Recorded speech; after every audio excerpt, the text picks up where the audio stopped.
Hey, welcome back.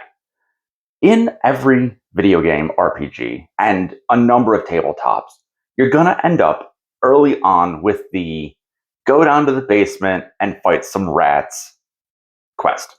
We've all seen it. It almost becomes comical at this point that it exists, but it brings up an interesting thought.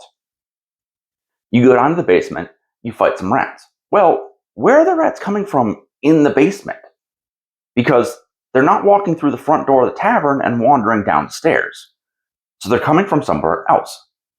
Maybe it's the sewers. So now you've got a level underneath your tavern. So you've got the tavern, the basement, the sewers. Except, who built the sewers when the tavern wasn't there? Right? You keep digging further and further down, and it brought up an interesting question for myself and for all of you. What is under your cities? In certain situations, like with the elves, there's a chance that the city exists as it did thousands of years ago because the guy that built it might only be 3 generations back. Because elves have such a long lifespan that a 3,000-year-old city is only a number of generations long, whereas a 3,000-year-old human city is 30 generations, maybe more, depending on how violent your humans are. So the shorter lifespan beings in your world are going to have cities that are built upon ruins or other cities or safe locations, but they were probably safe locations because of a reason.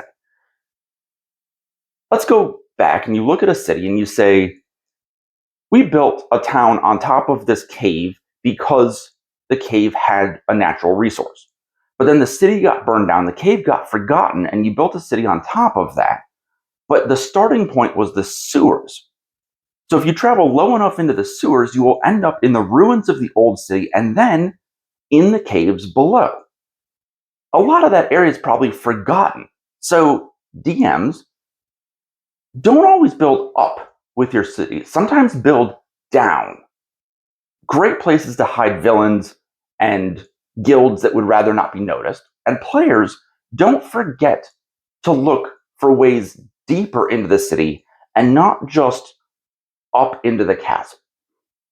Just a thought when city building. Always know what's under your city. Just my 2 cents. Thanks for watching, and as always, may your stories be as interesting as you are.